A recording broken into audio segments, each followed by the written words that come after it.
Yo guys, welcome to Bombay Talkies. ఏంటి what's your problem? ఈ రోజు మనం డిస్కస్ చేయబోయే movie Jack. Guys, please subscribe this channel and give a like before getting into the topic.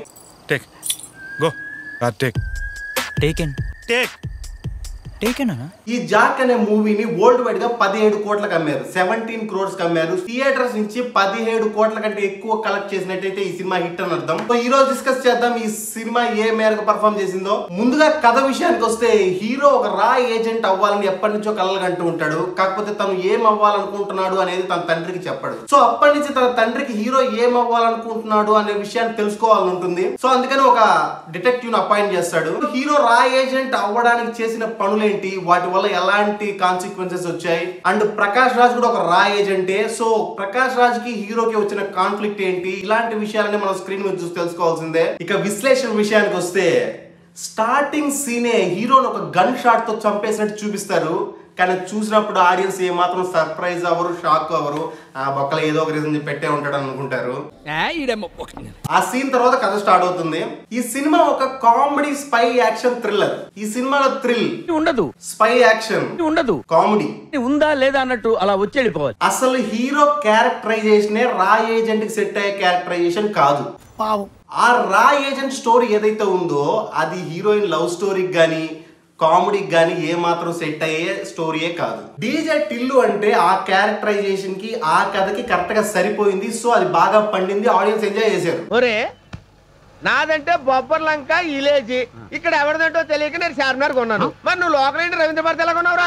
ఒక spy action లో కావాలనే DJ Tillu లాంటి characterisation ఇరికించి అటు ఇటు కాకుండా చేశారు మూవీని. డైరెక్టర్ మెయిన్ పాయింట్ వచ్చి ఏ మాత్రం సీరియస్నెస్ లేని ఒక హీరో, మాత్రం ప్రొఫెషనలిజం లేని ఒక హీరో రా ఏజెంట్ అయి ప్రొఫెషనల్ గా వర్క్ చేస్తున్న ఆఫీసర్ కంటే బాగా పర్ఫామ్ చేయడము, లేకపోతే ఫైనల్ గా వాడికంటే సక్సెస్ తేవడము, ఇలాంటివి చెప్పాలనుకున్నాడు. కానీ చాలా క్లమ్జీగా, కన్ఫ్యూజ్డ్ గా, ఏది ఒక పాయింట్ మీద నడవకుండా ఎలా పడితే అలా చేశాడు. ఫర్ ఎగ్జాంపుల్ ఫస్ట్ రా ఏజెంట్ మీద కథ నడుస్తుంది, అటు నుంచి హీరోయిన్ దగ్గరికి వెళ్తుంది, అటు నుంచి హీరో వాళ్ళ నాన్న దగ్గరికి వెళ్తుంది, తిరిగి మళ్ళీ ప్రకాష్ రాజ్ దగ్గరికి వస్తుంది. అలా కథ ఎలా పడితే అలా వెళ్తుంది.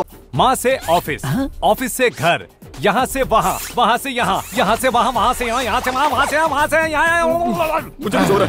ఒక పాయింట్ మీద ఉండదు, ఎక్కడ ఒక ఎంగేజింగ్ గా ఉండదు, ఏ సీన్ కన్విన్సింగ్ గా ఉండదు. ఈ హర్రర్ సినిమాని మన వాళ్ళు హర్రర్ కామెడీగా మార్చేశారు ఈ మధ్య.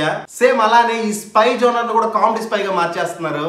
అఖిల్ ఏజెంట్ సినిమా ఒక ఎగ్జాంపుల్, ఆ తర్వాత నిఖిల్ తీసిన స్పై సినిమా ఒక ఎగ్జాంపుల్, ఇప్పుడు సిద్ధు తీసిన జాక్ సినిమా ఒక ఎగ్జాంపుల్. ఫస్ట్ హాఫ్ అయితే లిటరల్లీ ఏముండదు అసలు. ఫస్ట్ హాఫ్ కే తెలిసిపోతుంది ఈ సినిమా ఫ్లాప్ అయిపోయే సినిమా అని. ఈ సినిమాలో డైరెక్టర్ సక్సెస్ అయ్యాడంటే ఒకే ఒక పాయింట్ దగ్గర సక్సెస్ అయ్యాడు. ఆ సినిమాలో హీరో గందరగోళం క్రియేట్ చేస్తుంటాడు. ప్రకాష్ రాజ్ వాళ్ళ టీం అంతా ఏంట్రా వీడు గందరగోళం చేస్తున్నాడు, ఏది పడితే అది చేస్తున్నాడు అని ఫీల్ అవుతుంటారు. సో సేమ్ అదే ఫీలింగ్ ఆడియన్స్ కూడా ఫీల్ అవుతాడు. ఏంట్రా ఎట్లా పడితే అట్లా సినిమా, హీరో ఏది పడితే అది చేస్తున్నాడని.